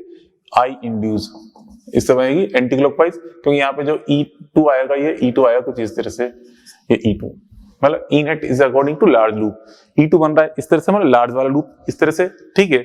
अब यहाँ पे इसमें करंट इस तरह फ्लो हो रही है, ऐसे होती है, यहाँ पे इसमें एंटर करेगी, इस तरह से आएगी, इस तरह से। तो अब देखो करंट किधर इंड्यूस हुई, A to B, ठीक है। तो हम देखें this implies A to B, ठीक है, ये आ जाएगा आंसर। तो इसमें करंट जो इंड्यूस होगी फ्रॉम A to B होगी, क्लियर। चलो इसी पे एक और चीज समझा दूं आपको मैं। अभी तक तो देखो यहाँ पे ये लूप दोनों आपस में कनेक्ट नहीं होते, यहाँ से इस तरह से दोनों लूप एक साथ ही आपस में ज्वाइंट हो रहे थे, बट यहाँ पे एक तरह से हम समझ सकते हैं कि जो दोनों लूप हैं इनमें यहाँ पे आगे जंक्शन नहीं है, यहाँ से इस तरह से ये एक सिंगल वायर की फॉर्म में ही मुड़े हुए हैं। हाँ, अगर क्वेश्चन कुछ इस तरह से होता, देखिए इस तरह से समझे, ये जैसे अपन ने अभी ये डायग्राम बनाया, ठीक है, ये डायग्राम देखो, अब समझे, ये डायग्राम कुछ इस तरह से होता है, यहाँ पे ये इस तरह से, ये मतलब यहाँ पे जॉइंट है ये, ठीक है, यहाँ पे जॉइंट है, ठीक है, या फिर मान लो ये डायग्राम है कुछ इस तरह से होता, ये इस तरह से, यहाँ पे जॉइंट है ये, या फिर डायग्राम कुछ इस तरह से होता, ये इस तरह से, यहाँ पे जॉइंट है वायर के थ्रू ये। तो इन सभी सिचुएशंस में क्या है बेटा, ये जो दोनों लूप हैं बिल्कुल सेपरेट लूप की तरह बिहेव कर रहे हैं, सेपरेट लूप की तरह बिहेव कर रहे हैं। दोनों में जो डायरेक्शन ऑफ करंट इंड्यूस होगी, देखिए ये डायग्राम इस डायग्राम से बिल्कुल डिफरेंट है। क्यों डिफरेंट है? क्योंकि यहाँ पे इस जगह ये दोनों वायर आपस में कनेक्ट नहीं हो रहे, ऊपर से होके निकल रहे हैं, ठीक है, बट यहाँ पे ये जो वायर है, यहाँ वाले जो दोनों है, ये यहाँ पे ज्वाइंट हो रहे हैं, तो ज्वाइंट हो रहे हैं, ये दोनों आपस में बिल्कुल एक सेपरेट लूप की तरह बिहेव करेंगे। मतलब इसमें जो करंट फ्लो होगी वो इस पे बिल्कुल भी डिपेंड नहीं करेगी और इसकी करंट इस पे डिपेंड नहीं करेगी। मतलब ये जो डायग्राम बिल्कुल दोनों सेपरेट लूप की तरह है। मतलब इस डायग्राम को आप यूं सोच सकते हो, ये डायग्राम कुछ ऐसा मान सकते हैं आप, ऐसा डायग्राम है, देखिए ये डायग्राम कुछ ऐसे ड्रॉ करना, ये ऐसा ही डायग्राम सोच सकते हैं। ये बस ये कि वो अभी जो मैंने इरेज किया है, ये मान लो कि उसके अंदर ये लाइन बहुत स्मॉल साइज की लाइन है जो कि हमें दिख नहीं रही, तो अपने आप ही ये पॉइंट और ये पॉइंट बिल्कुल क्लोज आ जाएंगे, वेरी क्लोज आ जाएंगे। आई बस समझ में? तो यहाँ पे ये सिचुएशन है, अब जो मैंने डायग्राम इरेज किया और ये डायग्राम दोनों सेम थे, बट ये इस वाले डायग्राम से डिफरेंट है। अब बेटा यहाँ पे ये सिचुएशन है, फील्ड यहाँ पे इनवर्ड है, ठीक है, फील्ड यहाँ पे इनवर्ड है, तो हम यहाँ पे देखते हैं इस सिचुएशन में, ठीक है, इन तीनों डायग्राम में अब जो करंट इंड्यूस होगी, दोनों लूप में जो करंट इंड्यूस होगी सेपरेट करंट होगी, ठीक है, और वो E1 E2 के सेपरेट के अकॉर्डिंग ही इंड्यूस होगी। तो देखो यहाँ पे इसमें अगर B को अपन इंक्रीज करें, ठीक है, B को अगर अपन इंक्रीज करेंगे, B कैसा बेटा? इनवर्ड B को आप इंक्रीज कर रहे हो, तो यहाँ पे जो I इंड्यूस होंगी, ठीक है, I1 and I2 induce separately induce होंगी, बिल्कुल सेपरेटली इंड्यूस होंगी, ठीक है, सेपरेटली इंड्यूस होंगी, और कैसी होंगी वो? Clockwise anti clockwise, separately induce anti clockwise होंगी। मतलब इसमें जो इंड्यूस होगी, देखो इस तरह से इंड्यूस होगी एंटी क्लॉकवाइज, इस तरह से, इसमें भी इंड्यूस होगी एंटी क्लॉकवाइज शो कर दी क्या? एंटी क्लॉकवाइज, ठीक है, ये इस तरह से एंटी क्लॉकवाइज, इसके अंदर भी ये एंटी क्लॉकवाइज, ठीक है, ये I1 ये I2, ऐसे यहां भी, इसके अंदर भी, यहाँ पे एंटी क्लॉकवाइज, ये भी एंटी क्लॉकवाइज, यहाँ भी एंटी क्लॉकवाइज, ठीक है, एंटी क्लॉकवाइज, इसमें अपन ने शो कर दी है I2 के भी, इसमें I1 के भी, ऐसे बेटा इसके अंदर भी एंटी क्लॉकवाइज सेपरेटली होंगी, ठीक है, ये I2 एंड ये I1, ठीक है, इस तरह से होंगी I2 एंड I1। अब आपसे पूछ ले यहाँ पे कि सेपरेट करंट फ्लो हो रही है दोनों, ठीक है, सेपरेट है, तो इस पोर्शन में करंट कितनी डेवलप होगी जो जिसकी वजह से ज्वाइंट हो रहा है यहाँ पे इस जगह, ठीक है, इस जगह करंट कितनी होगी इस पोर्शन में कितनी करंट होगी? इस वायर में कितनी करंट होगी? आंसर है 0। इस वायर में कोई करंट इंड्यूस नहीं होगी, ठीक है, here I is equal to 0, ठीक है, इसमें आपसे पूछा जाए कि I इंड्यूस कितनी होगी? 0, इसमें कोई करंट इंड्यूस नहीं होगी। ऐसे यहाँ पे इस पोर्शन में कितना करंट इंड्यूस होगा? 0, ठीक है, I इंड्यूस इक्वल टू 0, इसमें कितना इंड्यूस होगा? 0, I इंड्यूस इक्वल टू 0। ऐसा क्यों हो रहा है? क्यों? ये दोनों के दोनों बिल्कुल सेपरेट लूप की तरह बिहेव कर रहे हैं, ठीक है, ये दोनों बिल्कुल सेपरेट, ये दोनों सेपरेट लूप हैं, ये दोनों भी सेपरेट लूप हैं, ये भी, बट यहाँ पे सेपरेट नहीं थे क्योंकि यहाँ पे इस तरह से कनेक्शन था, यहाँ पे इस तरह से कनेक्शन था, यहाँ पे सेपरेट नहीं थे लूप, बट इस तरह से ज्वाइंट दे रखे हैं तो ये सेपरेट लूप है, ठीक है, ये बिल्कुल सेपरेट लूप है, इनमें आपस में कोई लिंक नहीं है, ठीक है, तो ये चीज आप ध्यान रखें। तो यहाँ पे करंट क्या हो रही है? इनमें I2 एंटी क्लॉकवाइज, इसमें भी I1 एंटी क्लॉकवाइज इंड्यूस हुई है, यहाँ पे I1 I2 anti clockwise induce हुई है, यहाँ भी एंटी क्लॉकवाइज इंड्यूस हुई है, और इस वायर में करंट कितनी? 0, ठीक है। ऐसा बताया था मैंने, इस वायर को छोटा करते हैं, ठीक है, तो इस वायर को छोटा करते आएंगे ना अपन, तो डायग्राम ही बन जाएगा, ठीक है, डायग्राम ही बन जाएगा, छोटा करते आएंगे इसको, तो छोटा करते गए डायग्राम बन गया। तो यहाँ पे कितनी करंट इंड्यूस होगी, यहाँ पे भी वही, अब एक पॉइंट की फॉर्म, मतलब पॉइंट की फॉर्म में हो गया, मतलब वेरी थिन वायर है तो भी यहाँ पे वही, इसके अंदर I1 इसके अंदर भी क्या है I2, सेपरेट सेपरेट इंडक्शन हो रहा है, ठीक है, सेपरेट सेपरेट है तो भी यहाँ पे हम देख रहे हैं इसके अंदर इस पॉइंट पर कितनी इंड्यूस हुई है, 0, ठीक है। तो अपन इस तरह समझ सकते हैं, ये चीज अपन यहाँ पे इसके अंदर डायग्राम में देख लिया, ठीक है, आई बस में, ठीक है। तो ये अपन एग्जाम्पल देखे, चलो अब आगे और एग्जाम्पल देखें। अब बेटा नेक्स्ट एग्जांपल अपन देखें। नेक्स्ट एग्जांपल में क्या हो रहा है, देखो बच्चों, एग्जांपल नंबर 20 जो है, एग्जांपल नंबर 20 इसमें आपसे कह रहा है कि इस पे 2 लूप्स हैं, ठीक है। नेक्स्ट एग्जांपल ध्यान दें, ये 2 लूप्स हैं, इस तरह से 2 लूप्स हैं, ठीक है। इन दोनों लूप्स को हम जो इस तरह से इस साइड से व्यू कर रहे हैं, इस साइड से, ठीक है, इस साइड से हम इसको व्यू कर रहे हैं। वैसे किधर से व्यू करो कोई फर्क नहीं पड़ता, देखो मैं डायग्राम ड्रॉ किया, इसका मतलब हम किस साइड से व्यू कर रहे हैं, इस तरह से, इसको हम इस साइड से देख रहे हैं, इस साइड से, लेफ्ट साइड से, राइट साइड से हम इसको व्यू कर रहे हैं, इस तरह से हम देख रहे हैं दोनों लूप्स को इस साइड से, ठीक है। अब आप क्या करो बेटा, इन दोनों लूप में जो करंट फ्लो कर रहे हैं, ठीक है, हमने इसमें दोनों में करंट फ्लो की, अभी इंड्यूस करंट की बात नहीं कर रहा, इनमें सेल्फ करंट फ्लो रही है। सेल्फ करंट अपन ने इस तरह रखी है, इस डायरेक्शन में, ठीक है, हमने इसमें करंट इस तरह से दे रखी है, ये वाली करंट इस तरह इसमें करंट फ्लो करा रखी है, इनकी सेल्फ करंट है, ठीक है, I एंड I ये इनकी सेल्फ करंट है, सेल्फ करंट, ठीक है। अभी हम उन्हें कोई इंडक्शन की बात ही नहीं की, दोनों में सेल्फ करंट गिवन है। अब देखिए, अब आपसे कह रहा है कि इन दोनों को हम इस तरह मूव करा रहे हैं, इस तरह से, इसको मैं इधर ले आ रहा हूं और इसको इधर, दोनों को हम अवे डायरेक्शन ईच, ठीक है, अवे फ्रॉम ईच अदर इस तरह मूव करा रहे हैं इसको, ठीक है, एक दूसरे से दूर ले जा रहे हैं। अब एक दूसरे दूर ले जाएंगे तो से हो गया बेटा, अब यहाँ पे हमें इसमें इस I पे इफेक्ट चेक करना है कि इफेक्ट ऑन I क्या होगा, मतलब इस I के loop net current on in this loop will increase और डिक्रीज, नेट करंट हमें चेक करना है क्या होगा। तो देखो, तो बेटा यहाँ पे इसमें ये जो इनके पोल्स हैं, सेल्फ पोल्स क्या होंगे, देखो इस तरह से आपको समझाया था मैंने, ये करंट है, ये I इस तरह करंट है, ठीक है। अगर मैं आप इसके अंदर N लिखूं इस तरह से, देखो N, यहां से हम इसमें अगर इसे N लिखें N, तो N लिखने पर ही अपन इसके दोनों एरो बनाएंगे तो करंट इसके अकॉर्डिंग फ्लो हो रही है, एरो अकॉर्डिंग।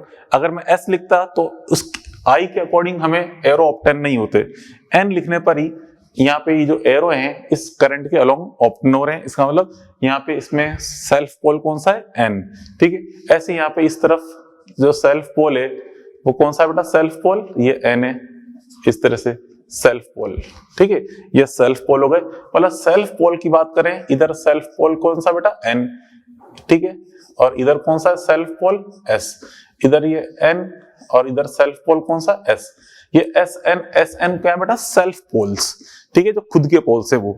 अब देखो यहाँ पे इसको हम अवे मूव करा रहे हैं, इंडक्शन तो अब होगा, इसको अपन अवे मूव करा रहे हैं, तो देखो बेटा यहाँ पे इसको हम अवे मूव करा रहे हैं, मतलब S पोल है, इसको अवे मूव करा रहे हैं, ठीक है, अवे मूव कराएंगे, S पोल को हम अवे मूव कराएंगे तो सामने कौन सा पोल डेवलप होगा, N पोल, ये N पोल इंड्यूस होगा।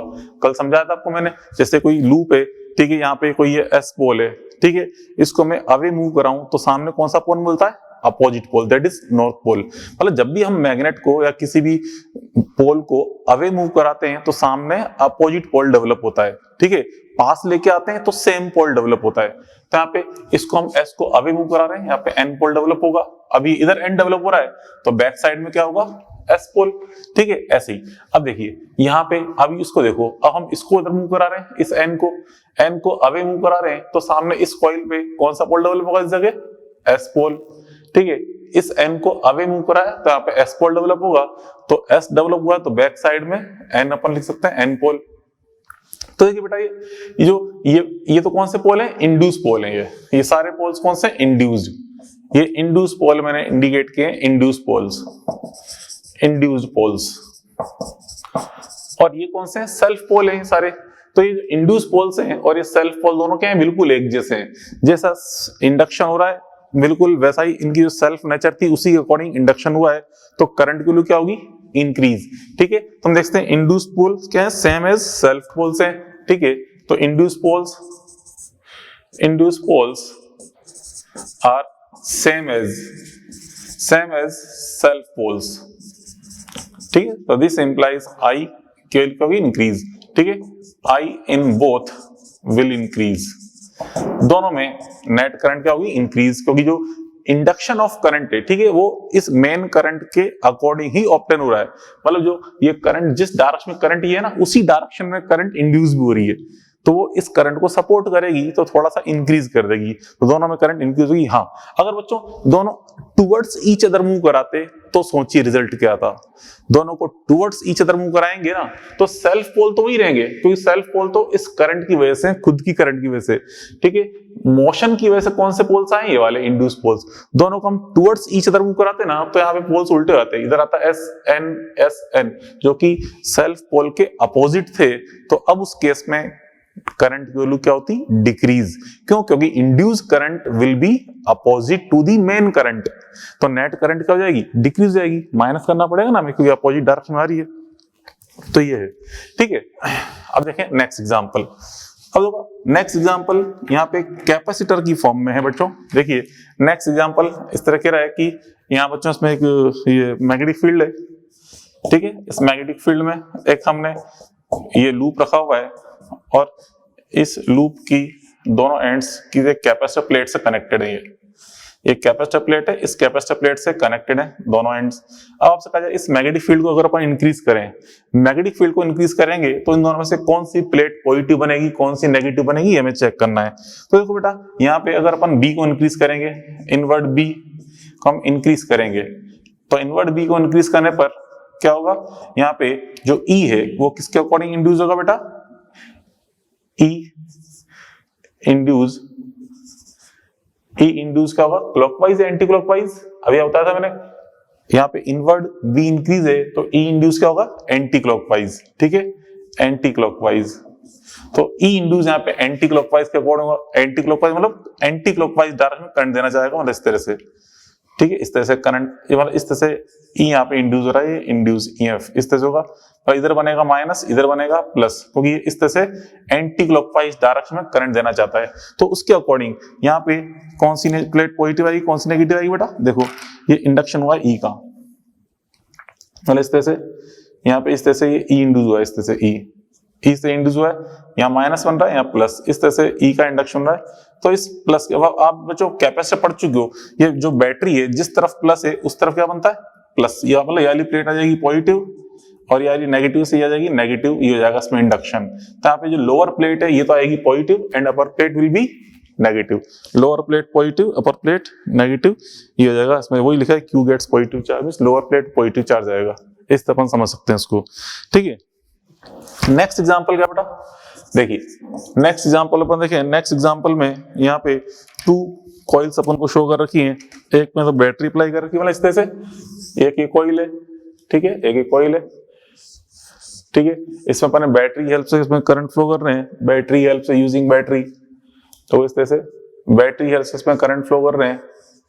और इसके सामने आप एक अदर जो कॉइल है वो सस्पेंडेड फॉर्म में, इसको हमने इस तरह सस्पेंड कर रखा है। तो बेटा देखो इसमें यहाँ पे करंट फ्लो करेंगे, तो करंट फ्लो करने पे कुछ इस तरह से करंट फ्लो होगी नहीं होगी, करंट कुछ इस तरह फ्लो होगी, ठीक है। यहाँ पे ये, अब यहाँ पे देखो इसमें क्या लिखूं मैं, एन लिखने के अकॉर्डिंग समझ सकते हैं। यहाँ पे इस पे दोनों एंड पे एरो बनाएंगे तो करंट के अलोंग बनेंगे। इसका मतलब यहाँ पे सामने कौन सा पोल है, ये इसका एन पोल है, और इधर कौन सा पोल है, एस पोल। इधर एन, ये एस पोल है, क्या है, सेल्फ पोल है, सेल्फ पोल एस और एन, ठीक है। अब आपसे कह रहा है कि इसका अगर अपन टेम्परेचर इंक्रीज करें, ये कॉइल पी है, ये कॉइल क्यू है, ठीक है। अब यहाँ पे देखो, यहाँ पे इसका पी का अगर अपन टेम्परेचर इंक्रीज करेंगे, temperature of P, temperature of P is increase. बेटा पी का अगर आप टेम्परेचर इंक्रीज करोगे तो हम जानते हैं टेम्परेचर इंक्रीज करने पे क्या होता है, रेजिस्टेंस इंक्रीज होता है नहीं था, पढ़ा आपने करंट एक्सटी में। तो रेजिस्टेंस क्या होगा, इंक्रीज, रेजिस्टेंस इंक्रीज होगा तो करंट की वैल्यू क्या होगी, डिक्रीज। तो यहाँ पे तो करंट क्या होगी, डिक्रीज, ये करंट डिक्रीज होगी, आई करंट की वैल्यू डिक्रीज होगी, तो करंट की वैल्यू डिक्रीज होगी, ठीक है। तो यहाँ पे ये एस पोल जो है, ये एन पोल जो है एन, इसकी स्ट्रेंथ भी क्या होगी, डिक्रीज। तो सामने कौन सा पोल बनेगा, सामने पोल बनेगा अपोजिट, ठीक है। मतलब यहाँ पे एन पोल की स्ट्रेंथ डिक्रीज हो रही है, यही कहते हैं कि यहाँ मैग्नेटिक फील्ड डिक्रीज हो रहा है। तो मैग्नेटिक फील्ड डिक्रीज होगा तो अपोजिट पोल डेवलप होता है। बिल्कुल वैसे बिहेवियर होगा जैसे बेटा, जैसे कि यहाँ पे ये एन पोल है, ये एन पोल है, इस जगह एन पोल, ये सामने कॉइल सस्पेंडेड है, ठीक है। अब यहाँ से हम देख रहे हैं करंट की वजह से डिक्रीज हो रही है, मतलब यहाँ पे पोल स्ट्रेंथ डिक्रीज हो रही है, या यूं कह दें कि इसकी वजह से सामने फील्ड क्या होगा, डिक्रीज, क्योंकि इसी कॉइल की वजह से यहाँ पे फील्ड डेवलप हो रहा है, मैग्नेटिक फील्ड वो डिक्रीज होगा। तो इसका बिहेवियर कैसे होगा, दूर जाने का, क्योंकि हम जानते हैं यहाँ से मैग्नेट को अगर मैं दूर ले जाऊं तभी यहाँ मैग्नेटिक फील्ड डिक्रीज हो सकता है, पास आने पे तो फील्ड क्या होगा, इंक्रीज, ठीक है। पास या आ रहा है या दूर जा रहा नहीं, लेकिन है फिक्स जगह, लेकिन यहाँ पे इस जगह फील्ड की स्ट्रेंथ क्या हो रही है, धीरे धीरे डिक्रीज, क्यों, क्योंकि यहाँ पे करंट डिक्रीज हो रही है, तो करंट डिक्रीज होने की वजह से यहाँ पे फील्ड स्ट्रेंथ डिक्रीज होगी, ठीक है। फील्ड स्ट्रेंथ यहाँ पे डिक्रीज होगी तो ईएमआई के अकॉर्डिंग, जो लॉ ऑफ ईएमआई है, फैराडे लॉ है, लेंज लॉ है, उसके अकॉर्डिंग यहाँ पे कौन सा पोल इंड्यूस होगा, अपोजिट पोल, ठीक है। तो बेटा यहाँ पे अपोजिट पोल मतलब यहाँ पे एस पोल और यहाँ पे एन पोल इंड्यूस होंगे, ठीक है। ये इंड्यूस पोल है, इंड्यूस पोल्स यहाँ पे कैसे होंगे, अपोजिट। तो यहाँ पे हमने क्या देखा, आई की वैल्यू क्या बेटा, डिक्रीज, तो आई की वैल्यू डिक्रीज हुई है तो opposite poles will induce, opposite pole will induce, ठीक है। दोबारा समझो अपोजिट पोल्स क्यों इंड्यूस हो रहे हैं, आप समझे, यहाँ पे ये जो एन है इसकी वजह से यहाँ पे फील्ड स्ट्रेंथ क्या होगी, डिक्रीज, क्योंकि करंट डिक्रीज हो गई है, जिसकी वजह से यहाँ पे फील्ड डिक्रीज हो जाएगा, ठीक है। अब फील्ड डिक्रीज होगा तो उसका बिहेवियर कैसा हुआ, मतलब इस कॉइल को लगेगा कि यहाँ जो एक बार मैग्नेट है वो यहाँ से दूर जा रहा है, ठीक है, मतलब इस कॉइल से अवे मूव कर रहा है, लेकिन मूव नहीं कर रहा, ऐसा फील होगा उसको, क्यों, क्योंकि यहाँ पे फील्ड स्ट्रेंथ डिक्रीज हो रही है, तो ये एन पोल इसको अवे जाता हुआ फील होगा। और हम जानते हैं कोई एन पोल अवे मूव कर रहा है तो इस जगह फ्रंट साइड पे कौन सा, इसके सामने कौन सा पोल डेवलप होता है, अपोजिट पोल, जो कि उसको दूर जाने का अपोज करता है, अट्रैक्ट करता है, इसलिए एस पोल। तो ये एस पोल डेवलप हुआ है, ये एन पोल, ठीक है, तो अपोजिट पोल इंड्यूस हुआ है, तो अपोजिट पोल इस एन पोल क्या करेगा, अट्रैक्ट, तो इन दोनों में क्या मिलेगा, अट्रैक्शन फोर्स, ठीक है। तो हम देखते हैं both will attract, both loops will attract, ठीक है, तो बोथ लूप्स विल अट्रैक्ट, तो इन दोनों में क्या होगा, अट्रैक्शन फोर्स लगेगा, ठीक है। तो जैसे इसमें अपन इसका टेम्परेचर इंक्रीज करेंगे ना तो ये इसके क्लोज आएगा मींस अट्रैक्शन फील करेगा, ये मीनिंग है इसका, ठीक है। तो ये चीज अपन देखी, क्लियर। तो ऐसे ही कुछ एग्जांपल यहाँ पे जो एक्सरसाइज है इसके अंदर भी हल्का सा और समझा दूं, जैसे कि नेक्स्ट एग्जांपल आपसे कहा जाए कि एक वायर है ये, ठीक है, इसमें करंट आई फ्लो हो रही है, यहाँ पे मैग्नेटिक फील्ड का होगा इस तरह से इनवर्ड, ठीक है, मैग्नेटिक फील्ड यहाँ पे इनवर्ड फॉर्म में होगा। अब आपसे कहा जाए कि एक ये लूप है, एक ये लूप है, लॉन्ग वायर है, अप टू इन्फिनिटी जा रहा है, अप टू इन्फिनिटी, एक ये लूप है, इसको मैं इधर मूव करा रहा हूं, ठीक है, एक ये लूप है, मैं इसको इधर मूव करा रहा हूं, ठीक है, और एक ये लूप है, मैं इसको इधर मूव करा रहा हूं। इन तीनों लूपों में डायरेक्शन ऑफ इंड्यूस करंट क्या होगी ये आपको सोचनी है, direction of induce current in each loop.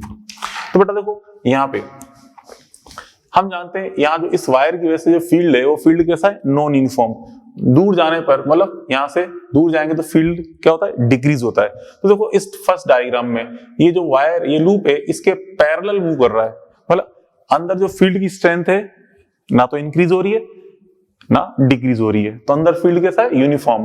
तो इसके अंदर बेटा, इसके अंदर ये कोई ये ए लूप है, ये बी लूप है और ये सी लूप, तीनों लूप दिखा रखे हैं, ए बी सी लूप। तो अपन इसको बोल दिया मैंने, ए बोल दिया, इसको बी, इसको सी। तो यहाँ पे हम बात करें बेटा लूप ए की, ठीक है। तो ए अपन बात करें ए में, तो इस ए में जो फील्ड है, इनवर्ड फ्लक्स जो है, इनवर्ड फ्लक्स क्या होगा बेटा, कांस्टेंट है, कांस्टेंट है, तो इसमें आई इंड्यूस कितना होगा बेटा, 0, कोई इंडक्शन नहीं होगा। बट बी वाले लूप को अगर अपन देखें, बी वाले लूप को, तो बी यहां से दूर जा रहा है, तो दूर जाने पे फील्ड स्ट्रेंथ डिक्रीज होगी, तो फ्लक्स की वैल्यू भी क्या होगी, डिक्रीज, क्यों, क्योंकि फील्ड स्ट्रेंथ डिक्रीज हो रही है। तो जो इनवर्ड फ्लक्स के ये क्या होगा बेटा, डिक्रीज, तो डिक्रीज होगा, तो हम जानते हैं इनवर्ड फ्लक्स इंक्रीज होने पे बनता है एंटी क्लॉकवाइज, डिक्रीज होने बनेगा क्लॉकवाइज। तो इसमें जो करंट इंड्यूस हुई है वो क्या बनेगी, क्लॉकवाइज। और सी को देखिए, सी तो बेटा पास आ रहा है, तो पास आने पर फील्ड स्ट्रेंथ इंक्रीज होगी, मतलब इनवर्ड फ्लक्स इंक्रीज होगा। इनवर्ड फ्लक्स इंक्रीज है तो इसमें डायरेक्शन ऑफ इंड्यूस करंट क्या जाएगी बेटा, एंटी क्लॉकवाइज। एंटी क्लॉकवाइज, ठीक है। तो इसमें एंटी क्लॉकवाइज डायरेक्शन में करंट इंड्यूस होगी, ये चीज अपन ने देखी, ठीक है। ऐसे कुछ एग्जांपल्स हो रहे हैं, चलो एक और एग्जांपल आपको समझा दूं मैं। नेक्स्ट एग्जांपल देख लें। देखो नेक्स्ट एग्जांपल बेटा इस तरह से, ये एक इनवर्ड फील्ड है। ये इनवर्ड फील्ड में, ये एक इनवर्ड फील्ड है, ठीक है। यहाँ बेटा एक सर्कुलर लूप रखा हुआ है, circular loop, okay, circular loop है। अब मैं इसको यहां से प्रेस कर रहा हूं, ठीक, इसको यहां से अपन प्रेस कर रहे हैं और यहां से इसको इधर से प्रेस कर रहे हैं। इसको प्रेस करने पे क्या होगा, इसकी शेप धीरे धीरे श्रिंक होती जाएगी, मतलब धीरे धीरे पतला होता जाएगा। ये अंदर का एरिया क्या होगा, डिक्रीज। हम जानते हैं for a given circumference area of circle is maximum, ठीक है। अगर इसको अपन अदर शेप में कन्वर्ट करते आएंगे ना, तो इसका एरिया क्या होगा, डिक्रीज, क्योंकि एरिया सर्किल का मैक्सिमम होता है, इस शेप का एरिया, और जब दबाते आएंगे तो इसका एरिया क्या होगा, डिक्रीज, ठीक है। तो यहाँ पे हम देखें here, here area will decrease. तो यहाँ पे एरिया क्या हो रहा है, डिक्रीज हो रहा है। एरिया डिक्रीज होगा तो फ्लक्स भी क्या होगा, डिक्रीज। अच्छा फ्लक्स कौन सा वाला बेटा, यहाँ पे इनवर्ड, इनवर्ड जो दिख रहा है, इनवर्ड फ्लक्स ये डिक्रीज हो रहा है, inward flux decrease, inward flux decrease हो रहा है, इसलिए यहाँ पे डायरेक्शन कौन सी इंड्यूस होगी, एंटी क्लॉकवाइज, ठीक है, नहीं clockwise, sorry, I induce is equal to clockwise. तो इसमें जो डायरेक्शन इंड्यूस होगी, क्लॉकवाइज डायरेक्शन इंड्यूस होगी, ठीक है, कौन सी, क्लॉकवाइज। तो हमने इसको प्रेस किया, तो प्रेस करने पे इसका जो सर्कुलर शेप है डिस्टर्ब हुआ, मतलब एरिया डिक्रीज हुआ, एरिया डिक्रीज हुआ मींस डायरेक्शन क्या बनी, एंटी क्लॉकवाइज। अच्छा बताइए, ये सर्किल है, इसको अगर पुल आउट करता, दोनों तरफ पकड़ के पुल आउट करेंगे, ठीक है, खींचेंगे, तो उस केस में, उस केस के अंदर भी एरिया डिक्रीज होगा, क्योंकि सर्किल शेप तो डिस्टर्ब होगी ना, उस केस के अंदर भी एरिया डिक्रीज होगा, और आंसर क्या आएगा, क्लॉकवाइज, ठीक है, क्योंकि एरिया डिक्रीज फ्लक्स डिक्रीज, ठीक है, ऐसा अपन समझ सकते हैं। अब बच्चों उसके बाद देखें, ये सारी चीजें अपन देखी, ठीक है। अब थोड़ा समझते हैं टाइप्स ऑफ ईएमआई के बारे में, ठीक है। ये तो अपन ने पूरा क्या समझा, किस तरह से हमें डायरेक्शन ऑफ इंड्यूस करंट देखना होता है, ठीक है, बात पहले पढ़ी। चलो अब आगे समझते हैं अपन बच्चों टाइप्स ऑफ ईएमआई। तो देखिए बच्चों टाइप्स ऑफ ईएमआई, हम टाइप्स ऑफ ईएमआई की बात कर रहे हैं, टाइप्स ऑफ ईएमआई, समझना बच्चों, ईएमआई, टाइप्स ऑफ ईएमआई। अब जो ईएमआई की इवेंट है बच्चों, ईएमआई फिनोमेना, ये कॉइल एंड रॉड दोनों में हो सकता है, ठीक है। अभी तक अपन जितने भी एग्जांपल देखे, हम देख रहे थे ईएमआई इन कॉइल और लूप के बारे में, ठीक है। ईएमआई रॉड के अंदर भी पॉसिबल है, ठीक है। तो बेटा ईएमआई जो है तो किस में हो सकता है, समझे बात को, यहाँ पे EMI can obtain in rod, ठीक है, समझो, ईएमआई ये रॉड के अंदर भी हो सकता है, can obtain, EMI can obtain in rod या कॉइल एंड रॉड दोनों हो सकता है। फर्स्ट तो बात कर रहे हैं कॉइल, ठीक है। कॉइल में क्या होता है बेटा, बाय क्या कहते हैं, due to change in flux, due to change in flux, change in flux की वजह से होता है, ठीक है। एंड इन रॉड, रॉड के अंदर जो होता है बच्चों, मेटल रॉड के अंदर, कॉइल के लिए मेटल रॉड, सेकंड तो मेटल रॉड है बच्चों, फर्स्ट तो कॉइल होगा, second metal rod, metal rod, metal rod में जो ईएमआई ओपन होता है, it is due to cutting of flux, due to cutting of flux, due to cutting of flux, ठीक है, due to cutting of flux. First के बारे में तो अपन काफी डिटेल में पढ़ चुके हैं, मेटल के बारे में अपन ने ज्यादा कुछ नहीं पढ़ा, कुछ पढ़ा ही नहीं एक्चुअल में, इसको हम पढ़ेंगे आगे डिटेल में। पहले अपने कॉइल के बारे में स्टडी किया, देखो due to change in flux, पहले हम बात करें कॉइल की, ठीक है। तो देखो कॉइल में पहले हम बात कर रहे हैं EMI in coil, EMI in coil की बात करूं, कॉइल में जो ईएमआई होता है उसका रीजन क्या बताया मैंने आपको, फ्लक्स, चेंज इन फ्लक्स। तो देखो यहाँ पे फ्लक्स का फॉर्मूला क्या था, फाई इज इक्वल टू, पढ़ाई आपने, B A cos theta, B A cos theta means जो फ्लक्स के ये तीन चीजों पे डिपेंड कर रहा है, एक तो फाई तीन पे डिपेंड कर रही है, तो बी पे, एक ए पे और एक थीटा पे, इन तीनों चीजों पे डिपेंड कर रही है फ्लक्स की वैल्यू, ठीक है। अगर बच्चा यहाँ पे बी को अगर अपन चेंज करें, ठीक है, अगर यहाँ पे बी को हम चेंज कर रहे हैं, ठीक है, बी को अगर अपन चेंज करेंगे, तो बी अगर चेंज करेंगे तो उस केस में इसे बोलते हैं, ठीक है, इफ बी चेंज, बी को अगर अपन चेंज कर रहे हैं तो उस केस में जो फ्लक्स अगर चेंज होगा तो उसे हम बोलते हैं बेटा स्टैटिक ईएमआई, ठीक है। If B change then static EMI, static EMI, अगर मैग्नेटिक फील्ड चेंज हो रहा है तो हम क्या बोलते हैं बेटा, स्टैटिक ईएमआई, ठीक है। और अगर यहाँ पे एरिया चेंज हो रहा है, ठीक है, area change, if A change, area अगर चेंज हो रहा है तो हम बोलते हैं उसको dynamic EMI, dynamic EMI means flux में चेंज होने का कॉज कौन है, चेंज इन एरिया, तो क्या बोलेंगे उसको डायनेमिक एरिया, डायनेमिक ईएमआई। और अगर थीटा यहाँ पे चेंज हुआ है, थीटा, ठीक है, इफ थीटा चेंज, थीटा अगर चेंज हुआ है बच्चों, उसकी वजह से फ्लक्स में वेरिएशन हुआ है due to change in theta, phi change, then it is called periodic EMI, periodic EMI, ठीक है, पीरियोडिक ईएमआई। कैसे, इस एग्जांपल स्टैटिक ईएमआई एग्जांपल, इसके एग्जांपल जो है हम बात करें स्टैटिक ईएमआई, इसके एग्जांपल्स, ठीक है, एक तो होता है बेटा सेल्फ इंडक्शन, सेल्फ इंडक्शन, एक होता है म्यूचुअल इंडक्शन, ठीक है, mutual induction, mutual induction, self induction हो गया, म्यूचुअल इंडक्शन। क्या है ये सेल्फ इंडक्शन, म्यूचुअल इंडक्शन, अभी आपको नहीं सोचना, ये आगे अपन पढ़ेंगे, डिटेल में आ जाएगा। और थर्ड एग्जांपल जो इसका, थर्ड एग्जांपल इससे बेटा देखो, ये कॉइल है, यहाँ पे इसको हम मैग्नेट को मूव करा रहे हैं, इसके पास लेके आए या दूर लेके जाएं, ठीक है, पास लेके आए या दूर लेके जाएंगे तो यहाँ पे फील्ड क्या होगा, चेंज। तो देखो यहाँ पे इस कॉइल के अंदर फ्लक्स चेंज होगा, फ्लक्स चेंज होने का रीजन कौन है, क्या है रीजन, चेंज इन फील्ड, क्योंकि हम इसको पास लेके आएंगे तो यहाँ पे क्या होगा, फील्ड इंक्रीज होगा, इसको यहाँ से मैग्नेट को दूर ले जाएंगे तो यहाँ पे फील्ड क्या होगा, डिक्रीज। तो इस कॉइल में फ्लक्स में जो वेरिएशन हुआ है, उस वेरिएशन होने का कॉज क्या बन रहा है, due to change in field. तो फील्ड में चेंज होने की वजह से यहाँ पे इसमें ईएमआई ऑब्टेन हुआ है, ठीक है। तो ये कौन सा एग्जाम्पल केस बन गया, स्टैटिक ईएमआई का, ये तीनों एग्जाम्पल स्टैटिक ईएमआई के हैं, ठीक है। ऐसे बेटा देखो dynamic EMI, dynamic EMI example क्या है, इसमें एरिया चेंज हो रहा हो, जैसे कि एरिया चेंज का एग्जांपल देखो इस तरह से, ये थोड़ी देर पहले समझाया था आपको मैंने, इस तरह बेटा ये मैग्नेटिक फील्ड है ये, ठीक है, मैग्नेटिक फील्ड है। इस मैग्नेटिक फील्ड में अगर मान लो इससे मैं कोई ये लूप को एंटर करा रहा हूं, तो इस लूप को एंटर कराएंगे तो एंटर कराने पे क्या होगा, ये एरिया क्या होगा, ये इंक्रीज, ये वाला एरिया इंक्रीज होगा, एरिया इंक्रीज होने की वजह से फ्लक्स की वैल्यू क्या होगी, इंक्रीज, फ्लक्स इंक्रीज होगा तो इसके अंदर एंटी क्लॉकवाइज डायरेक्शन में करंट इंड्यूस जाएगी, ठीक है। तो इस लूप में जो ईएमआई ऑब्टेन हुआ है, it is due to increment in area, या कहते हैं due to change in area. तो ये एग्जांपल किसका होगा, डायनेमिक ईएमआई का। चलो एक और एग्जांपल देख लें इसी बेस, ये एक तो फर्स्ट एग्जांपल हो गया, ठीक है। सेकंड एग्जांपल कुछ इस तरह से अपन देख लें, जैसे बेटा यहाँ पे अभी जस्ट थोड़ी देर पहले एग्जांपल समझाया था आपको मैंने, इस तरह से ये क्रॉस की फॉर्म में मैग्नेटिक फील्ड है, ठीक है, यहाँ पे एक सर्किल लूप है, सर्कुलर लूप है, हम इसको इस तरह से डिस्टर्ब कर रहे हैं, इसको प्रेस कर रहे हैं, इसको इधर से प्रेस कर रहे हैं, तो प्रेस करने पे ये लूप श्रिंक होगा, ठीक है, लूप श्रिंक होगा मतलब इसका एरिया क्या होगा, डिक्रीज। तो एरिया डिक्रीज हो रहा है, उसकी वजह से यहाँ पे इसके अंदर करंट इंड्यूस जाएगी, मींस ईएमआई ऑब्टेन होगा। तो यहाँ पे फ्लक्स जो चेंज हुआ है उसका चेंज होने का कॉज कौन है बच्चों, चेंज इन एरिया। तो एरिया में चेंज होने की वजह से इसके अंदर ईएमआई ऑब्टेन हो रहा है, तो इसका एग्जांपल होगा डायनेमिक ईएमआई का एग्जांपल।